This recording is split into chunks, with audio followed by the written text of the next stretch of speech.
Charles Whitlow's corner office remembers every win. The glass looks out over Kansas City like a ledger that only records gains. Tuesday morning, he waved me in and gestured toward the white sofa, where his daughter sat with her ankle crossed over a new heel, scrolling as if the room were just a waiting screen. "Aaron, this is Sloan," he said, pride tucked into the knot of his tie. "Fresh perspective. Just finished her MBA at Northwestern." I nodded. My face does neutral the way old code does reliable. "What kind of timeline for the transition?" I asked. "That's the thing," Charles said, leaning back into leather and memory. "We want to move fast." Sloane's eager to get her hands dirty. He said. She looked up then. A smile practiced for panels and photo ops. "I've been reading about artificial intelligence integration and database management," she said, pairing the words like cousins who'd just met at a wedding. "Seems like you're behind the curve." I let the sentence pass through me. 3 years of AI optimization already lived in our stack, quiet and watchful. 40 million saved annually in processing costs, signed off by auditors who never smiled. Still, I offered the line leaders are taught to say when people arrive with new theories. Always room for improvement. Being zerg now, then tell ben self fine of how markets. This malls and Baderdi. Charles talked for 20 minutes about the weather of business, fresh energy, generational lenses, the market's impatience. Sloan asked about simplifying the database, about making it more like a spreadsheet, about plugging into the cloud to save money. Words that look useful until they have to carry weight. I answered gently. Kept verbs small. Federal compliance. Transaction integrity. Latency under load. The room cooled a degree every time reality entered. When they dismissed me, I walked the long hallway past framed headlines from our scrappy years. My footsteps sounded like a metronome for someone else's song. In 12 years, I had missed no deadlines. We had suffered no breach, not one corrupted byte. The platform handled $2.3 billion a day across 17 states, a river of ledgers crossing a bridge I had poured and cured and checked each morning. Insurance pools. Pension funds. Quiet money that mattered to nurses, to bus drivers, to people who believed in Fridays. Back at my desk, I opened the architecture diagrams. Layers nested like careful thoughts. Protocols I'd written in the margins of long nights. Backups within backups, 4-minute checks that felt like breathing. It was beautiful, the way a cathedral is beautiful when you stand under the ribs and understand weight. Something shifted under my sternum. Not anger yet. Something colder. The knowledge that a system may be loved and still be misunderstood. I glanced at the photo on my shelf, my father's hand on my shoulder, the day I left Georgia Tech. Build something that lasts, he'd told me. I had. But lasting, it seemed, had been redefined. In the smallest room at the center of my design lay a silent clause, a final door that only opened for the right hand. I closed the diagram. The office hummed. Somewhere, Sloan laughed at a message that had nothing to do with databases. I breathed, counted to 8, and let the cold become resolve. I like to take stock by touch.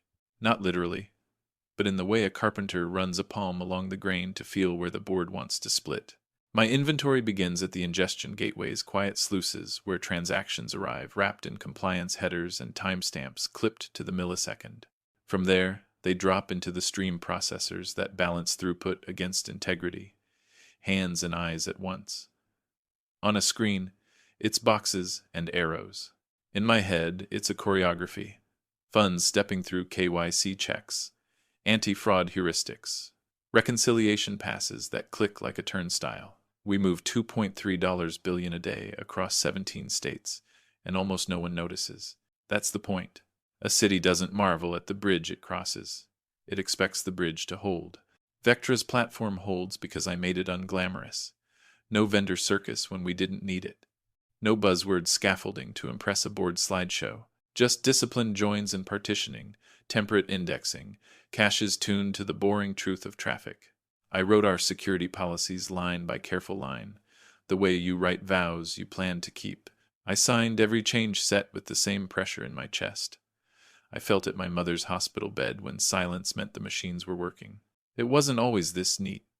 In our third year, a federal audit unfolded like winter, slow and everywhere. A contractor had mishandled a state pension import at another firm, and regulators were suddenly measuring everyone else's doors. For 6 weeks, they camped in our conference rooms with laptops and questions, asking to see pathways that even we hadn't named yet.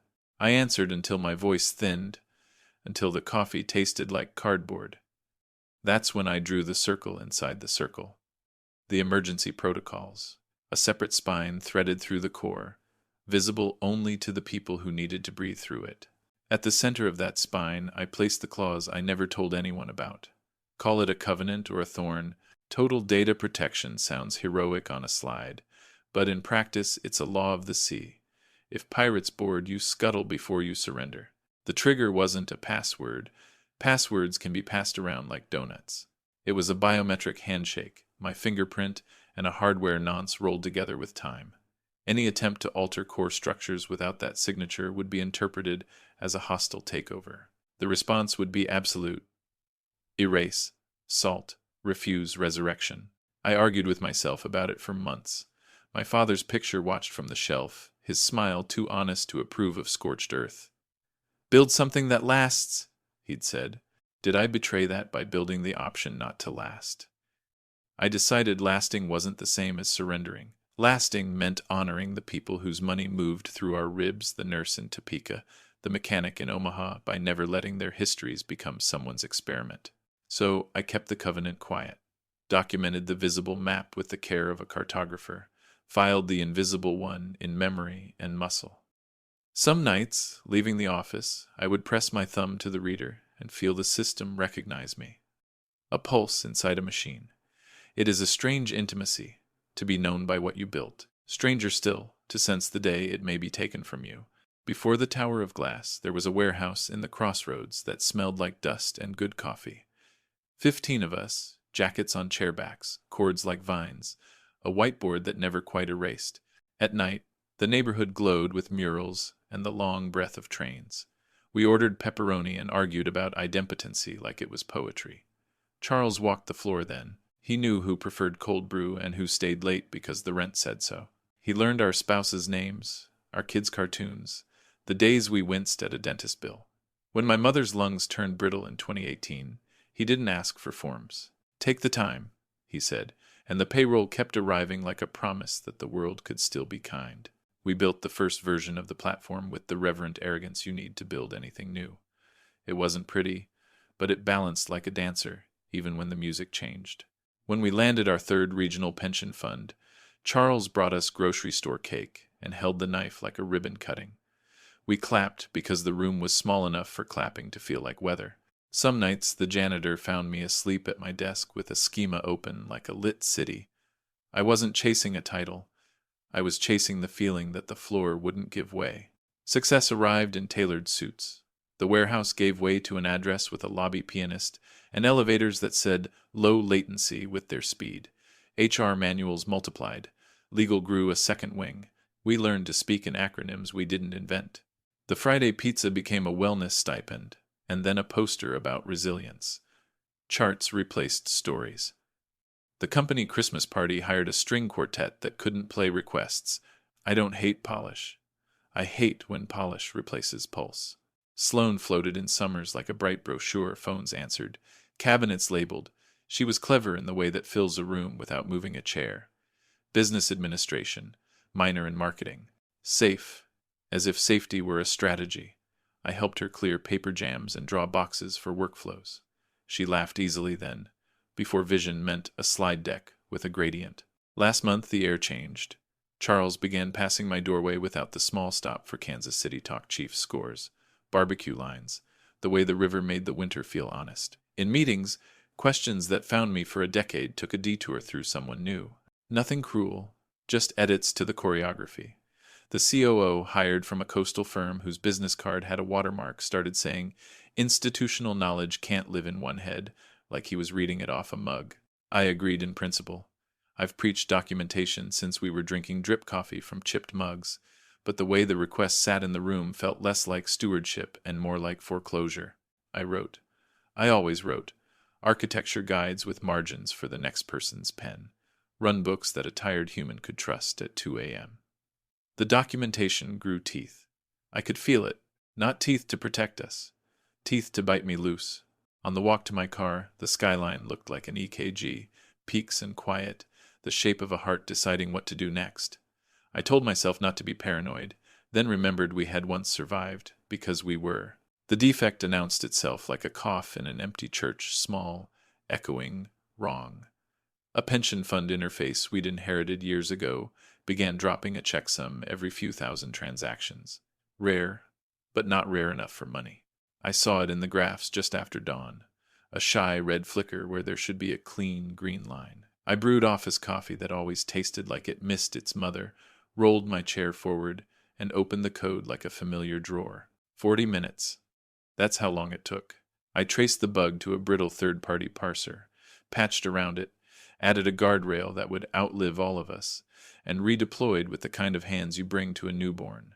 Diagnostics went green. Latency held. The cough stopped. I logged every step. I always do. In my head, I could hear the nurse in Topeka again, the mechanic and Omaha people who would never know I spent a morning keeping their Fridays ordinary. The next day, Charles called me in with the careful voice managers use when they've already practiced the sentences. Sloan was there, the gloss of her new laptop catching the window. "Aaron," Charles began, "we need to talk about protocol. When you make changes to the system, even small ones, you need approval first." "It was a security patch," I said. "Waiting for approval would have left us exposed. Another 4 is a few dozen melted Tidirians." "I understand," he said, in the way people say it when they don't. But Sloan raised concerns about unauthorized modifications. Concerns. A word that sounds like a seatbelt and feels like a hand on your shoulder turning you away from a door.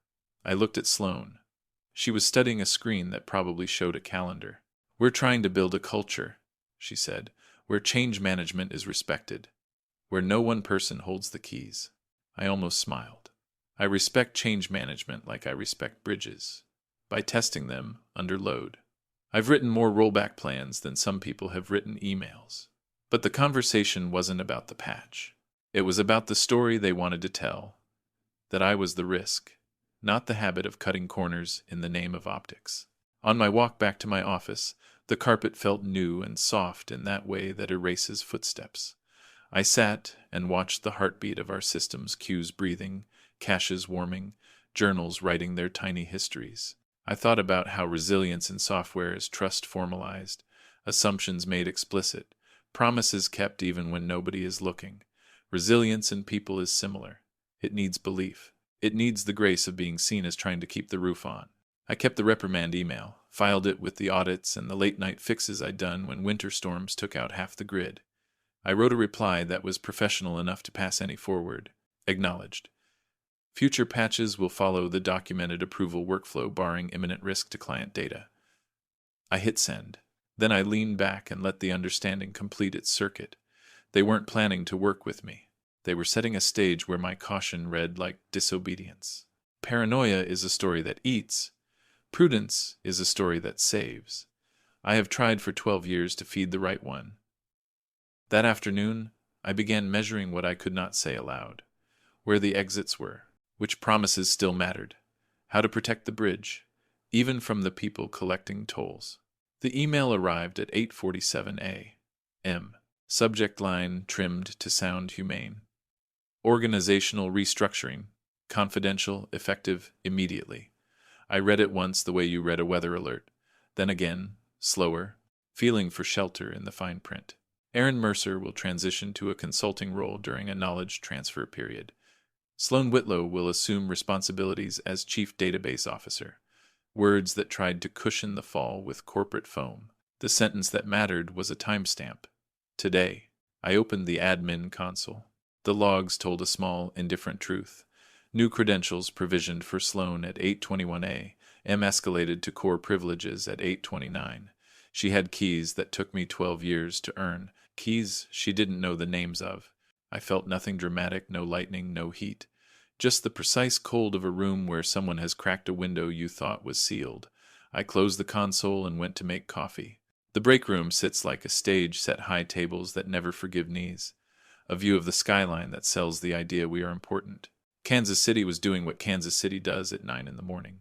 Trucks blinking in warehouse lanes, a bus sighing at a light, the river threading its brown, practical curve. I wrapped my hands around the cup and tried to name the feeling. Not betrayal. That word is too loud. Not grief. Grief needs an ending. This was inventory. A counting of what still lived where. My phone buzzed. Luke, from Denver.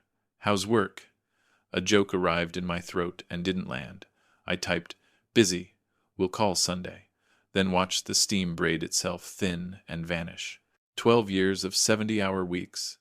2 sets of badge photos. 1 heart that finally learned to work without theatrics. I thought of the nurse in Topeka again, the mechanic in Omaha, and the retirees who marked the first of the month like a sacrament. Our bridge was not an idea. It was a promise thousands of hands leaned on. People misunderstand databases. They think it's storage rows and columns waiting politely. It's not. It's relationships. Dependencies like nerve and bone. Pull the wrong piece, and you don't get a smaller system. You get a collapse. Replace an organ and the body notices. You don't swap a heart without learning its rhythm first. Back at my desk, I opened the master architecture, the lines I could draw in my sleep. I traced the current through ingestion to reconciliation to ledger, the way some people trace prayers on a tabletop. In subsection 7, beneath the emergency procedures, the covenant waited silent and clean. The rule was simple.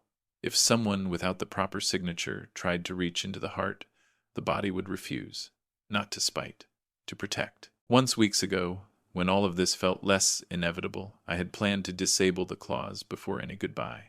Leave the house swept, windows latched, the keys on the hook, but documentation had become a net, and the party had a cake with my name written as if sugar could bless an exit. I chose to watch instead. Not to hurt them, to keep the promise in a different tense. I closed the diagram. The office hummed its agreeable hum. Somewhere down the hall a laugh broke against a glass wall and sounded like coins. I finished my coffee, set the cup down, and began preparing to be unneeded. Ethics is easier when the stakes are small. You choose patience over pride at a 4-way stop. You wave someone through, you go on with your day. Inside a system that carries other people's wages and winters, ethics has weight. I kept turning the problem in my hands like a coin I didn't want to spend. The clause I had written, total data protection, wasn't designed to punish. It was designed to refuse capture. Years ago, when we took a government contract that came with a briefing about nation-state actors, I pictured strangers in a dim room, not my own badge, reflected in the glass of a conference room door. I wrote the trigger to be stubborn in all the right ways, not a password I've watched those get traded for convenience and muffins. A biometric handshake bound to a hardware nonce on a secure module. Time-salted so a replay attack dies at the door. It listens only when you reach for the heart. Schema changes, permission escalations inside the core. Any write that could tilt an index until history favors a lie. The response, if the signature is wrong, is absolute. Not a soft fail, not a timeout. The system goes to ground data encrypted anew with keys that self-expire, metadata scorched, backups pulled into the same refusal. In a lab, we call it irrecoverable. In a kitchen, you'd call it throwing the pot out because poison touched it. Kansas City has a way of keeping you honest. You pass the same barbecue line every week. You run into your high school math teacher at the pharmacy. You live with your choices. I sat in the dusk of my apartment, window cracked to the train's low hymn, and weighed legacies like sacks of salt. Was I betraying build something that lasts by declining to let it be taken? Or was I keeping the promise by refusing to let someone who didn't understand the bones repaint the foundation and call it progress? I thought of my father's hand on my shoulder, firm in the graduation photo. He didn't mean last at any cost. He meant last without forgetting who it's for. There's a story we tell in engineering that sounds like philosophy, because it is. Security is not the opposite of trust. It is trust formalized. You declare what is allowed and what is not. Then you keep the declaration even when it's inconvenient. Especially then. The clause was a declaration. It did not care who stood at the terminal. It did not know nepotism or quarterly targets. It only knew the difference between a rightful hand and a stranger's. Once, I planned to retire the clause gracefully, to leave the house with lights off and a note on the counter. But plans change when the door you're closing is being sold as a window someone else discovered. I wasn't seeking revenge. Revenge is about spectacle. What I wanted was smaller and harder, to keep the promise quiet and intact, even if that meant letting go without a headline. I opened the implementation one last time, read it like a prayer, and closed it. A covenant should not be tuned on impulse. It should be honored or removed. I chose to honor it. Then I slept for the first time in weeks like someone who had decided, and would carry the decision. Monday wore its usual Midwest gray, the kind that makes the plaza look like a black and white photograph. I arrived 15 minutes early to conference room B, the one with the 2 clean windows and a view of food trucks queuing like patient geese. I set out printed runbooks, color-coded diagrams, and a 1-page flow, an honest map for anyone willing to follow the river. At 9:20, the door swung open, and Sloan breezed in with a venti iced something and a laptop that still wore its plastic like jewelry. "Sorry, traffic was insane," she said, as if Kansas City had reinvented Monday. "No problem," I said, which in this city means we'll figure it out, and also that I noticed. We began with the bones. 47 clients. How transactions arrive wearing compliance headers. The choreography from ingestion to ledger, where audits can read their own footprints. I kept my voice slow and close to the ground. She nodded with the attention people give movie trailers present, but already elsewhere. "Couldn't we just, I don't know, simplify?" she asked. "Make it more like a spreadsheet?" "Spreadsheets are for memory," I said gently. "Databases are for truth." She typed something that didn't sound like either. "What about moving everything to the cloud? Save money, scale faster." "It's possible," I said, "but federal approval alone is an 18-month road, and the tolls add up. Done right, you're looking at $40 million to move and recertify. We'd also need parallel environments for a year to keep every regulator sleeping through the night." She wrote, "Cloud equals cheaper?" Then circled the question mark, where the answer should have gone. By noon, she announced, "I think I'm getting it. It's like a huge Excel." I let the silence hold for a second and then moved us to server health, diagnostics, error logs, muscle memory for any administrator. Her cursor wandered. My patience didn't. We broke for water. Out the window, a food truck's chalkboard promised burnt ends like a benediction. I remembered when our Fridays smelled like pepperoni and possibility. At 2, Charles called me into his office. Sloan was already there, perched like a verdict. "Aaron," he began, softening his voice to management velvet. "Sloan feels the morning was dense. Maybe you're being a bit too technical." "The system is technical," I said. "High-level talk can steer, but it can't drive." Sloan's smile didn't reach me. "It feels like you're using jargon to make me feel small." "Federal compliance isn't a flourish," I said. "It's the speed limit that keeps us from picking gravel out of our knees. This 2x, Charles steepled his fingers, an old habit from the warehouse days, now rehearsed. "Focus on management concepts," he said, "not circuit diagrams." "Management without mechanisms is theater," I answered, quieter than I felt. "The platform runs because the details are boring and correct." Sloan brightened, as if remembering a gift. "I want to add blockchain and more AI to automate the boring stuff." "We've run AI optimizations for 3 years," I said. "They save us $40 million a year.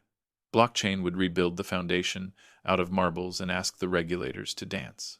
"We can figure out the regs," she said, airily. "It's about vision. Vision is lovely until it confuses fog for sky." I left with my jaw unclenched, the way you leave a church after a sermon that wasn't for you. Construction across the street hammered at the afternoon, tearing down something sturdy to make something shiny. Back in my office, I watched the metrics breathe. Systems don't need applause. They need keepsakes of trust checks that pass, locks that click. I wrote tomorrow's agenda anyway, because you keep setting the table even when the guest forgets why dinner matters. 2 nights later, the office slept, but the logs did not. I was copying a new batch of documentation to an external drive, the same tidy folders I'd been curating for weeks when a timestamp blinked wrong. Administrative calls in the small hours. Not the routine heartbeat of scheduled tasks, but hands on doorknobs that shouldn't be turned. I drilled down. The credentials belonged to Pat Darden, our CIO. Pat's badge could open many rooms, but not the rooms his trail now wandered through. Schema registries, backup orchestration, the vault where emergency keys nap like winter animals. Curiosity is a discipline when you've built the maze.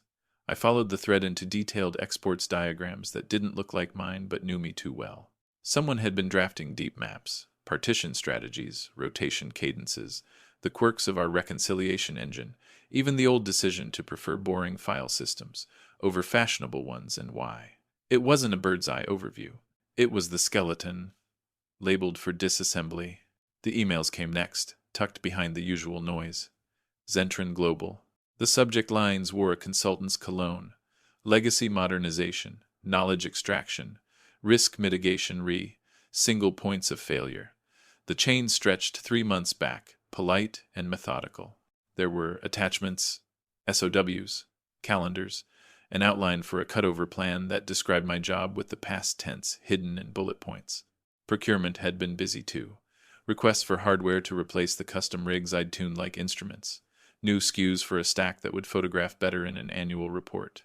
I opened the executive file share, rarely my neighborhood, mostly policy and pep talks, and found a folder named Strategic Planning 2024.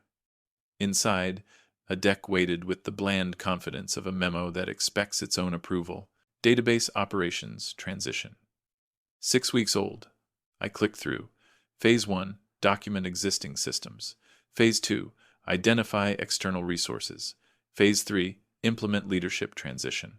Phase 4, Retire Legacy Architecture and Personnel. Retire Legacy Architecture and Personnel. I was a plural now. Slide 12 carried the math that makes these stories less about vision and more about margin. Estimated annual savings from personnel reduction, $180,000. My salary presented as a win. I printed the deck and took the stairs, the pages warm in my hands like bread.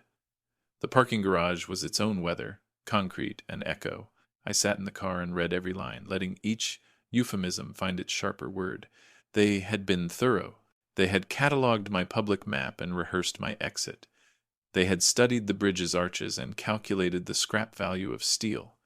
They had missed the rivets you can't see from the sidewalk, because they documented the systems I built, but not the covenant I kept. The emergency spine didn't exist in their exports. The fail-safes threaded into the core were the kind that refused to show their face unless a stranger's hand reaches for the heart. They had made me the single point of failure in a slide. They had failed to understand that I was the single point of stewardship in the design. I drove home on Truman Road, past warehouses that still smelled like work.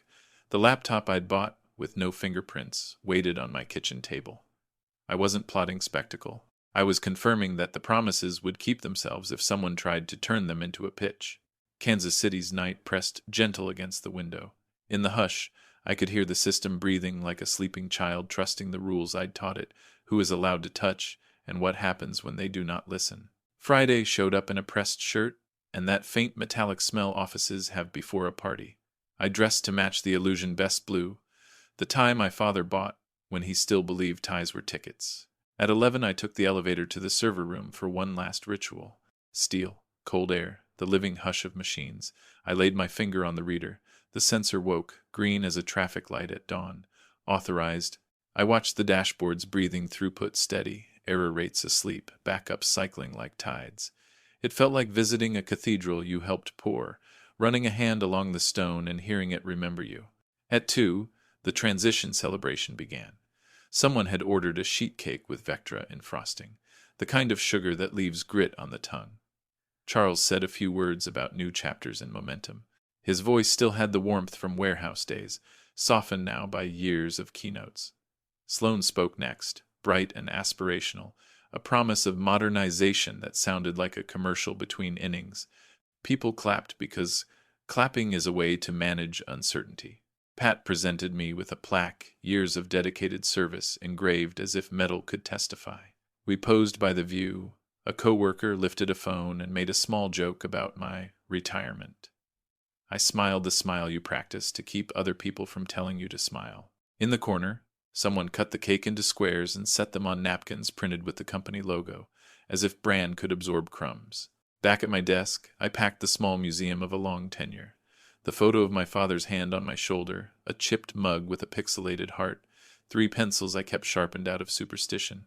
Sloan was in my chair by then, clicking through the admin console with the confidence of a tourist who mistakes a map for a passport.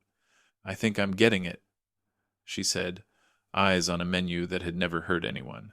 "I'm sure you'll do great," I said, and meant only that I was done correcting.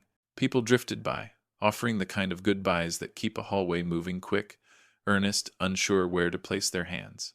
I shook what needed shaking, hugged those who would feel worse if I didn't, and turned off my monitor. The screen smiled back with my reflection for a beat, then blacked out, like a curtain finally taking its cue. At 4:45, I walked to the parking garage with a box light enough to carry in one hand. Kansas City had laid out an October afternoon so ordinary it felt like grace buses sighing, a freight train urging the horizon along, a sky that had decided to be the color of work shirts. I sat in my car, set the plaque on the passenger seat like a quiet passenger, and checked the time. The covenant at the center of the system measures minutes the way a surgeon measures depth. At 5 p.m., schedules shift and ambition sharpens. At 5:01, an unauthorized hand would reach for the heart, telling itself a story about progress. At 5:02, the law I wrote would answer without anger or ceremony, not vengeance. Refusal. I started the engine. The radio found an old song without asking. I pulled into the river of traffic, neither quickly nor slow, and felt the odd release of gravity doing what it always does, holding what deserves to stay in place, letting the rest fall away. The call came at 5:17, Patrick's name vibrating against the wood of my porch table. The sky over Kansas City was doing its evening trick, gold melting into rust, trains singing their low, faithful line. I let it ring once, twice, then answered. "Aaron, thank God everything's down." He said everything like a man who has finally met the word. Error logs, backups, even status monitors gone or gibberish. "We need you to come in. Thank you for watching." I took a slow sip of beer, felt the glass sweat against my fingers. "That's strange," I said. "Have you tried recovery procedures?" He swallowed. "We can't find them." Voices swelled behind him, urgent, plural. Sloan adjusted security at 5. We saw a flash of alerts, then... He didn't finish the sentence because some sentences finish us. "Please." "I don't work there anymore," I said, gentle as you tell bad news to someone who already knows it. "Without authorized credentials, there's nothing I can do." Silence spread like a tarp. "Aaron," he tried again, "help us." I let my father's tie rest against my collarbone, remembered the warehouse. The pizza, the janitor shaking me awake at 2 a.m. "Good luck," I said, and hung up. By Monday, the city had learned the story in the way cities do. Whispers become headlines. Headlines become a line in a longer song. Vectra Labs suffers catastrophic data loss. 47 clients affected. Federal inquiries initiated. The stock chart didn't fall so much as forget how to stand 87% in 3 days. The paper quoted Charles promising restoration, quoted analysts saying the word irrecoverable like they had practiced the syllables in a mirror. No one mentioned unauthorized reach into the heart. No one mentioned the covenant. Failure prefers a myth that flatters. My phone lit with reporters, ex-colleagues, lawyers whose names sounded like marble. I let them ring. On Tuesday, I parked across from the tower and watched boxes stack like teeth. The food truck that once perfumed our lunches with smoke had moved on. A tech carried a ficus like a flag of surrender. I sat there until the meter blinked red, thinking about bridges and the people who cross them without a prayer because they trust the engineers already prayed. Wednesday delivered the last headline. Bankruptcy filing. Assets to be liquidated. Settlements to be negotiated. I closed the tab. There are ruins. You don't tour. Thursday, I boarded a flight with a single suitcase and a contract signed by a private equity firm in Luxembourg, an offer that had arrived weeks earlier in a quiet email from someone who'd read my commit history like a novel. Triple salary. 5-year pledge. A team that understood how to write boring code beautifully. On the runway, the city flattened into a grid of light. I touched my father's photo in my wallet and felt its cardboard courage. "Build something that lasts," he'd said. In the end, what lasts is not always the structure. Sometimes it's the standard you refuse to lower, the names you keep safe, the boundary that does not move when someone waves a title. Somewhere over the Atlantic, I closed my eyes. What I felt wasn't triumph. It was a steadying like a bridge, resolved to hold until the last sneaker crosses, even if no one ever looks up to admire the arch. The covenant was never about revenge. It was about memory, about who the work is for. I slept. The plane hummed. Morning waited, patient as a ledger.